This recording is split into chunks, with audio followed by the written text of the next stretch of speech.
Thank you, and it's a great pleasure to be invited here to speak to you today. I'm going to start with a few words about my own organization, the Steel Construction Institute, and then I'll go on to talk about some aspects of multi-story building construction. SCI was established in 1986 with a mission to develop and promote the effective use of steel in construction. We were set up as an independent member-based organization. What that means is that nobody owns us and we don't have to pay dividends at the end of the year to anybody. So that makes us non-profit distributing. If we make any money at the end of the year, we have to cover salaries and overheads. Anything else gets reinvested in development. We are also independent of any other organization, so we're not owned by the steel producer or by fabricators or anybody else. We are simply independent of all other organizations. Our members are largely corporate members who are either consulting engineers or steelwork contractors, fabricators. And in terms of size, we have a staff of around 40, and this has been fairly static for many years now. It seems to be the right size for the organization to cover the activities that we undertake. We were established to interact with the supply chain. You have a steelwork producer at one end of the supply chain at the bottom. They supply to steelwork contractors who then supply a general contractor.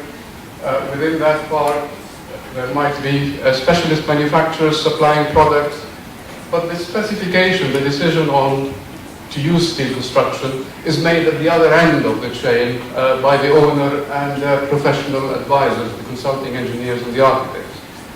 So we were established to really sit alongside the supply chain and interact with the steelwork producer, with the fabricators, essentially as our customers, but then to try and influence the regulators whose regulations affect the use of steel in construction, and the specifiers at the other end of the supply chain, who without them steel would not be used. So that's where we sit. And we achieve that through a number of activities. I mentioned the membership. Members join us in order to receive technical support. We were set up to provide the technical support infrastructure for steel construction. So they receive advice, they have access to an advisory line where they can ring up with queries, they receive technical publications, they can attend courses that we organize. And most of our activities in the formative years, in the early years, were in that area. Increasingly, as the market has matured, we do less of, we still do what is listed at the top, but we do in percentage terms, less of that and more of the more specific support to product development. So we undertake research for product manufacturers who are bringing a new product onto the market.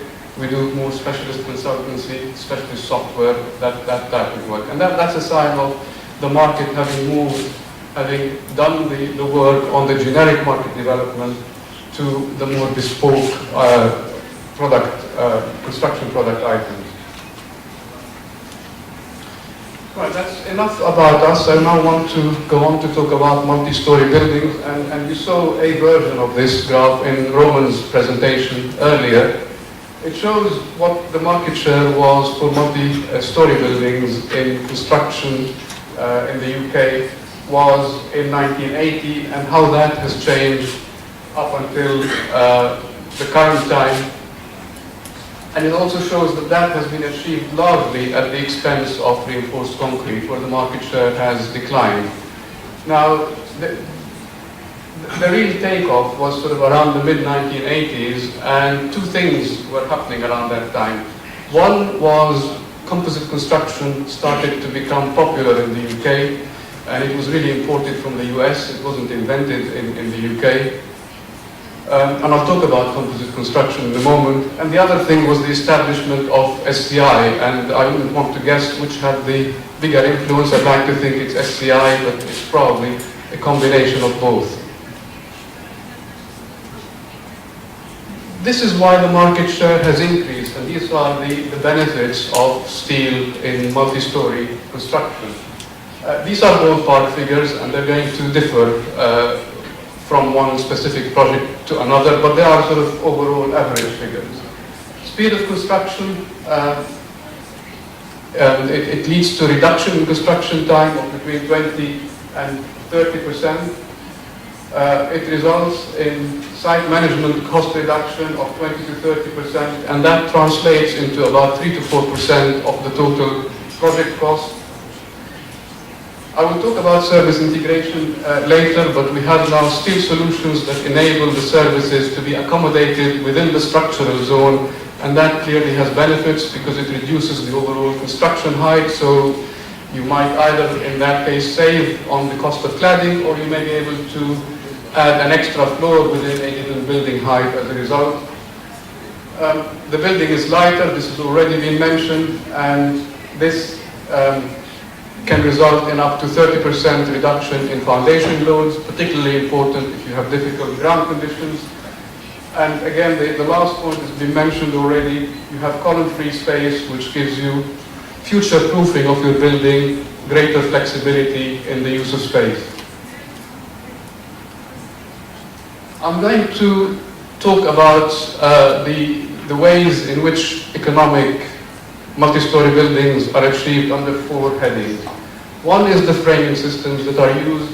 Second is the floor systems, and this is where composite construction comes in. Service integration, and I will finish with a few words about fire resistance.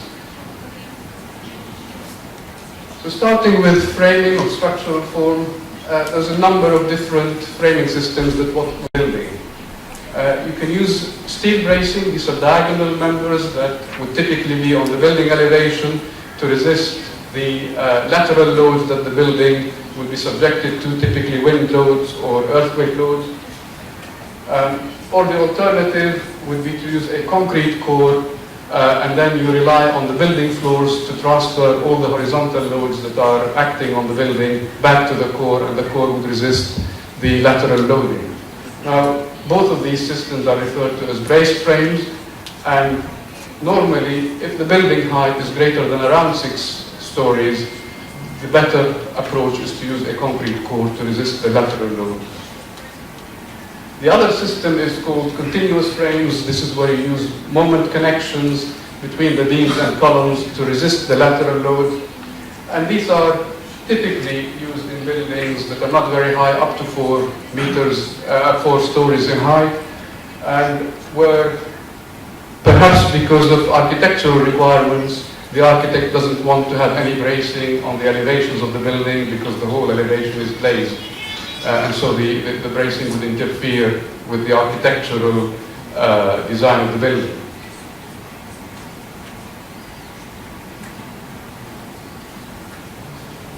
Just some examples.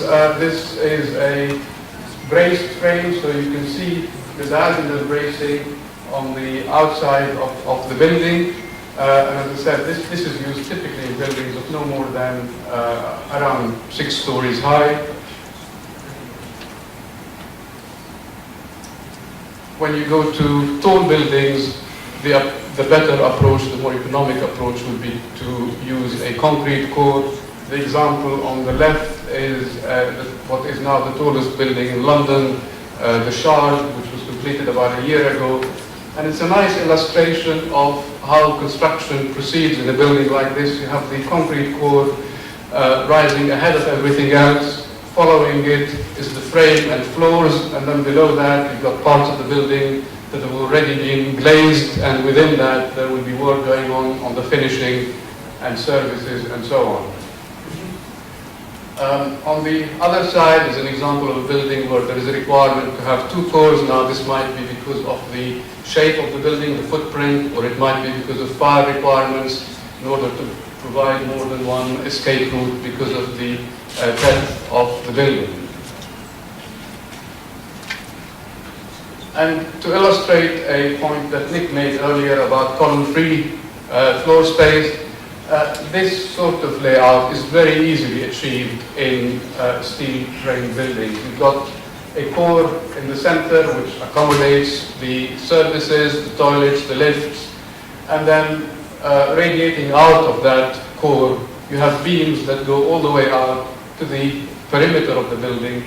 A span of 15 meters is not unusual, and it gives you a completely free floor space without any internal columns. Once we decide to use a braced frame solution, the connections become very simple, and this has a huge impact on the economics of the building, on the steel fabrication. This slide illustrates the typical steel connections that are used in a braced frame. They are all simple connections. They are designed to resist shear forces only, no moments, and because they are so simple, they are standardized. We have produced and published design tables in the UK where, without having to do any calculations, you can look up in a book and be able to decide what connection configuration you need to resist a particular load. Because they are so simple, the consulting engineer doesn't even design these connections. The design is left to the fabricator, and then the fabricator decides which of these systems would be best suited to their fabrication capability. And that, again, achieves further economies. So simple connections and largely standardized. Moving on now to composite floors. Now, when we talk about composite floors, there are two elements to composite floor construction. The first one is the composite decking, and this is the concrete slab acting compositely with the corrugated steel sheet. So the corrugated steel sheet is providing reinforcement to the concrete, tensile reinforcement to the concrete. And so that eliminates the need for providing reinforcing bar. The mesh that you see there is a very light anti-crack mesh. It's not providing the tensile reinforcement. That's coming from the sheet itself. And then the second element of composite action is between the slab and the beam, and that's achieved through welding shear studs through the deck to the top of the steel beam. And there are different composite beam systems now available. I'll talk about them briefly. There's what's called downstand beams. That's the most standard solution. There are shallow floor beams, and this is where you have the deck sitting on the bottom flange rather than the top flange of the beam. And lastly, there are long span solutions that enable us to achieve these 15 plus spans with no columns. So starting with the decking, the composite decking, at the top of the slide there are two examples of composite decking, and these are called trapezoidal decking. The important thing to notice there is the shape of the profile, and particularly the ribbing, the embossments on the profile. And it is these that provide the mechanical bond between the steel and the concrete to enable the composite action to work. And without this, you wouldn't be achieving any benefit from having the steel there to provide reinforcement of the concrete. The bottom of the slide shows an alternative type of profile. It's called a re-entrant angle profile. And again, these are provided with embossments to enable the composite action between the steel and the concrete. And then, so the first slide showed some examples of what we call shallow decking. This is now showing examples of what's called deep decking, and the one on the left is used in the same way as what we saw on the previous slide, but it's a lot deeper. The profiles on the previous slides would have been typically between 50 millimeters and 80 millimeters deep. Here we're looking at something that's around 150 millimeters deep, and the purpose of this is to achieve longer spans and to reduce the number of secondary beams in the building. The other system shown on the right is what's called deep decking, that's used in shallow floor construction, and this is the system that sits on the lower flange of the beam, and here the composite action is only within the deck and the concrete, and the objective of this is to reduce the construction height. So rather than have the slab sit on top of the beam, it's sitting within the depth of the beam. To give you some idea of the span ranges that are achieved by these different types of profiles, you see there the shallow profile going from 50 millimeters up to 80 millimeters. You can achieve spans up to 4.5 meters with these, and the range of span that's shown there is dependent on the thickness of the corrugated sheet. So the thicker the sheet, the longer the span you can achieve. And then the last two show the longer spans that are achievable with deep decking, and you can go typically from around 5 meters to 8 meter span with no support. All of these systems are designed through programs of testing, so that they would be developed and then lots of tests carried out to demonstrate the composite action between the steel and the concrete. And without exception, every one of these systems would have gone through a test program to show that composite action can be achieved and to derive the parameters that can be used then in designing these systems. The types of beams that are used with all of these systems are fairly standard. Either welded or rolled beams, welded from plate or rolled. For the shallow floor systems, you have what's shown at the bottom there. So you would either have a plate welded to the bottom flange of a normal beam, or you would fabricate a beam so that you have a wider flange at the bottom than at the top, and you sit the deep decking on the edge of that flange. And that's how these floors are typically constructed. The long span beams are typically fabricated from plate, although there are other systems that are made out of rolled sections.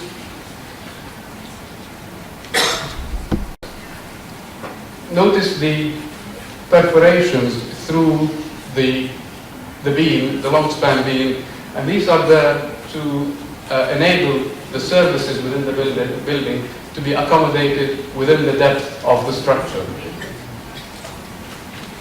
So advantages of composite construction, of this type of construction: the weight of the steel is typically reduced by 30 to 50% by making use of composite action. The beam depth is reduced, and so you can achieve span to depth ratios of around 25. The construction overall is lighter weight. Nick talked about sustainability, and clearly the less material you use in the building, the more likely you are to achieve a better sustainability rating. There's improved vibration, floor vibration performance, and improved fire resistance, and I'll come back to fire resistance. For the composite slabs, the decking acts as a working platform, so you don't need to provide an additional working platform. It stabilizes the beams that it's sitting on, and the composite slabs are fire resistant. And again, I will come back to that point. So moving on to service integration. On the left, you see an example of the thin floor construction system. And in essence, you have the services, the main services, the large element of the services supported below the beam, and all the ducting can be within the beam depth, distributed within the beam depth. And so you can achieve an overall construction depth of around 800 millimeters. That's including a raised floor of 150, including the ceiling finishes, for a typical span of around 7.5 meters. For the long span solution on the right, this is where you have the perforated beam, and you're passing your services, the ducting through the beam, and you're suspending the fan coil units, for example, the air conditioning units between the beams. Just over a meter construction depth would give you a span of 15 meters.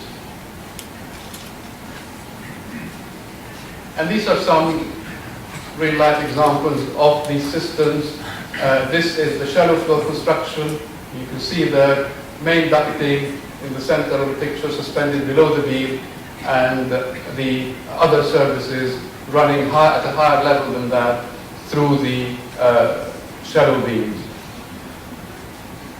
And then for the long span system with the perforated beam, all the services are either suspended between the beams or running through them.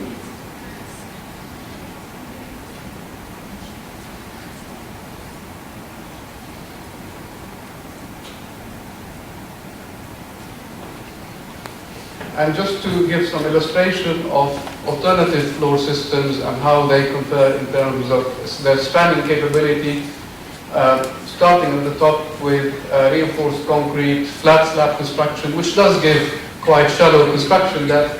The typical economic range would be sort of 6 to 8 meters, and then going on to slim floor, beam and deep deck.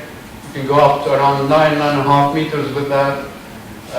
An integrated beam, this is a similar beam to what is used for slim floor, but used instead of using it with deep decking, using it with precast concrete panels that can achieve similar spans to the composite decking up to about 9.5 meters.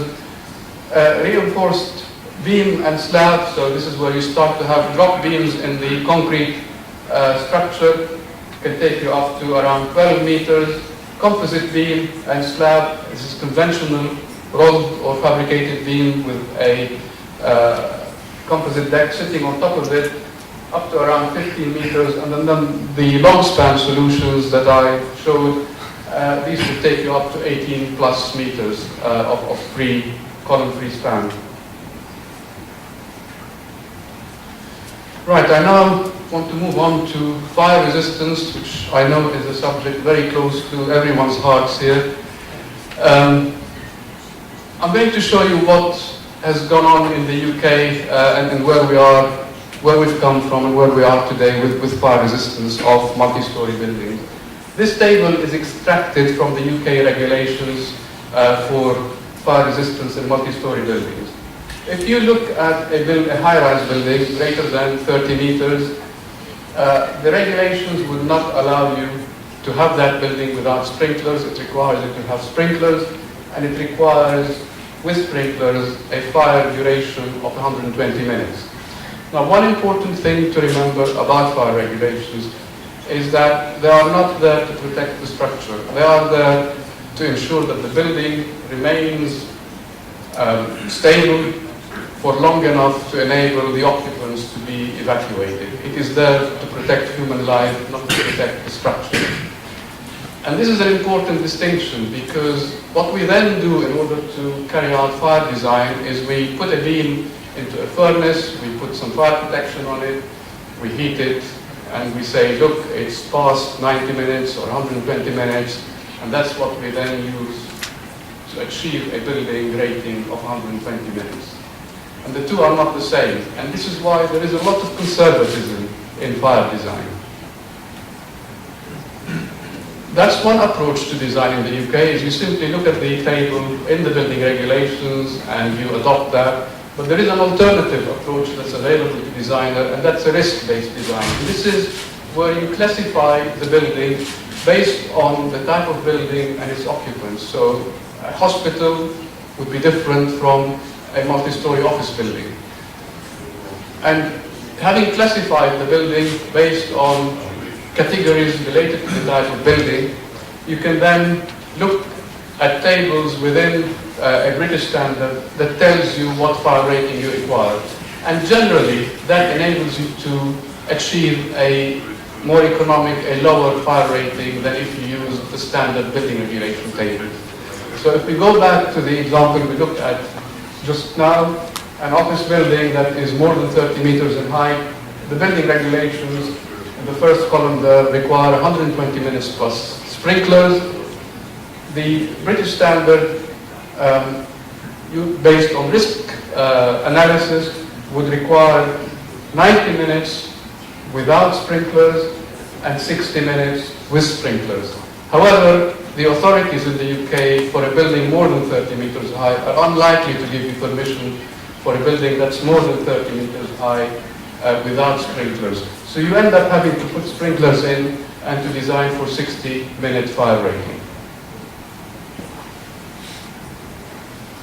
Now, I said fire design is conservative, and this is one of the reasons why.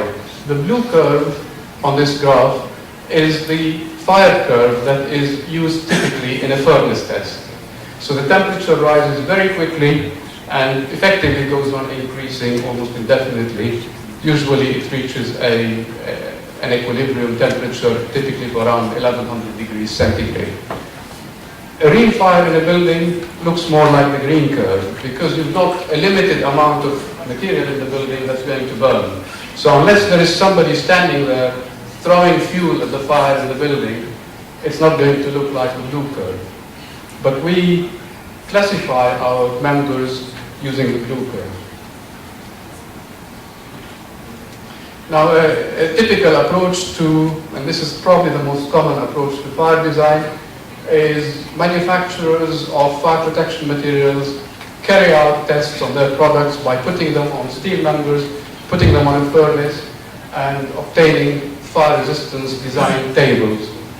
And the approach, and I think this is covered in your new publication, is you calculate a property of the section that you're protecting, and that property is either the cross-sectional area to volume or heated perimeter to area.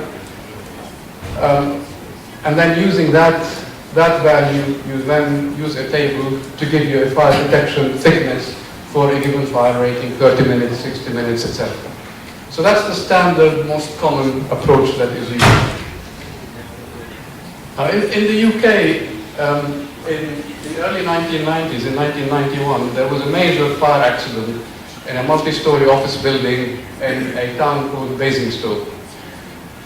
This was a 12-story building. It was built in 1988, and it was rated 90 minutes and had no sprinklers. Interestingly, it was the head office of an insurance building, so hopefully they were insured. The fire was very severe. It lasted for 4 hours before the fire brigade were able to put it out. The fire started on the 8th floor, destroyed the 8th floor, then the 9th floor, and caused some considerable damage on the 10th floor. When people went back in to inspect the building, and this is what's interesting about this, if you look at it, you can see, it's not a great picture, but you can see the surfaces are damaged and sagging. But if you look at the protected steel beams, and more importantly, you look at the decking, it's all in position, it's not damaged at all. And that building was repaired and put back into service. Now, there were a number of similar accidents around the same time, largely in Australia. There were 2 or 3 similar accidents in Australia, and the observations were very similar. And so, inspired by this, in the UK, we embarked on programs to try and understand why these buildings perform so well, and how can we take advantage of this behavior in real design. And so, a number of organizations got involved in a major project. It was British Steel were one of the key sponsors behind this project, but there were other, both UK and European parties involved. And we built an 8-story building inside a huge aircraft hangar, and we spent 3 years trying to burn it down. We conducted fire tests with all sorts of scenarios, corner fire tests, large office spaces, etc. The picture on the right-hand side shows how a part of the building was furnished before one of the fire tests. So it was furnished just like a typical office building of that time. And again, the thing to notice there, if you look at the ceiling, you have an exposed metal deck, and you also have unprotected steel beams. There were some really quite severe fire tests conducted in this building. Maximum fire temperature was highly instrumented, as you will expect, because it's a very expensive test and we wanted to get as much information as possible out of it. So fire temperature reached over 1200 degrees C. The beam temperature got up to around 1100 degrees C. In a standard isolated beam test, a beam would fail when it gets to a temperature of around 700 degrees, just to bear that in mind as a comparison. And then the picture on the right shows what the floor looked like after the test was finished. Very large deformations, but there's no collapse anywhere. The columns were protected in this test, the beams were unprotected, and the decking was unprotected. Now, those tests provided an awful lot of information which were processed and studied in great detail. Finite element analysis were carried out to model the tests, etc. And the information was given out to designers, and those designers that are the sharp edge, the leading edge of fire engineering, companies like Arup in the UK started to make use of these results. And this is the first example where they made use of the results. This is a fire engineered building. The work that went into it is very specialist. It's a building in London, and if you look at the pictures on the left-hand side, you can see all the beams that appear dark in that picture are unprotected beams. The columns are protected, and you can just see a beam in the corner there, and also in the bottom left hand, that are painted white, and these are protected beams. But a large number of the beams are unprotected. We then thought, well, this is okay for those very specialist consultants who can do this. How can we make use of this so that we can make it available more widely used to consultants?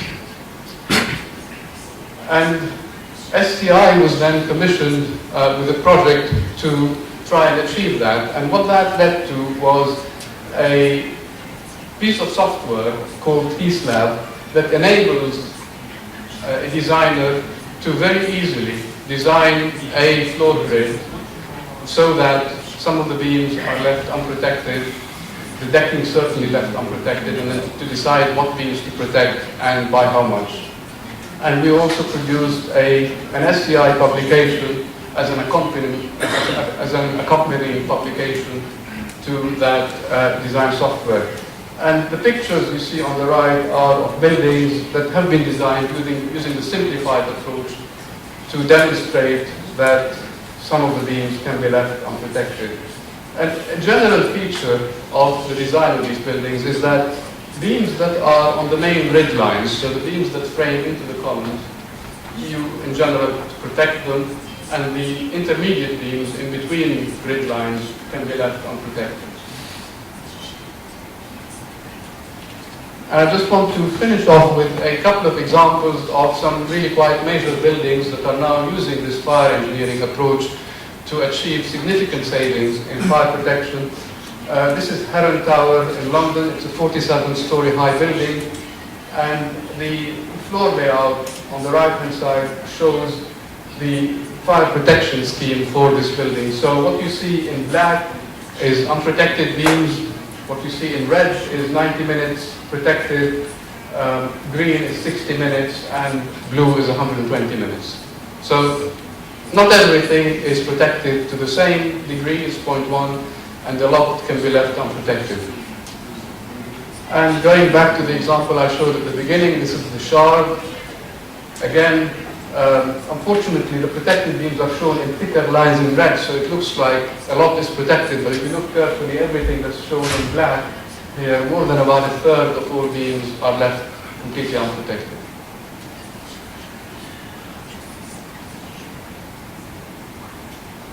And just some trends in the materials that are used for fire protection. Back in the early 1990s, board and spray protection were the most predominant forms of passive fire protection used.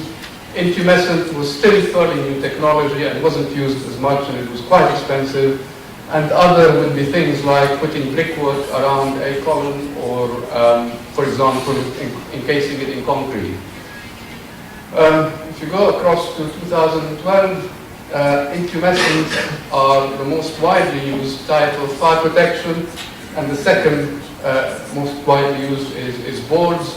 Boards tend to be used on columns, to encase columns. The other forms of fire protection are very rarely used.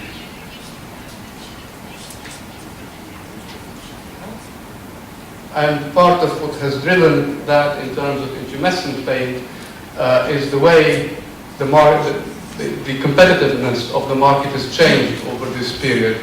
The price of intumescent paint has more or less halved during this period.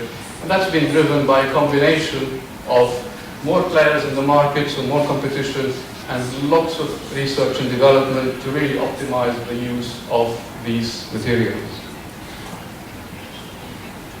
Right, well, I want to finish off back where I started. I showed you where the SCI sits in terms of the supply chain, along the supply chain. I can tell you after 26, 27 years, it's not a very comfortable place to be in, because you have to manage lots of conflicting agendas, lots of conflicting objectives. You have to deal with so many stakeholders. It's not an easy job, but that also makes it very interesting. Now, hearing the comments this morning, I think the Ukraine Steel Construction Center is going to have at least as difficult a job as we have, if not more. So I would like to wish Roman best of luck with his efforts with the center, and I would ask you to be gentle with them because they haven't got an easy job to do. Thank you.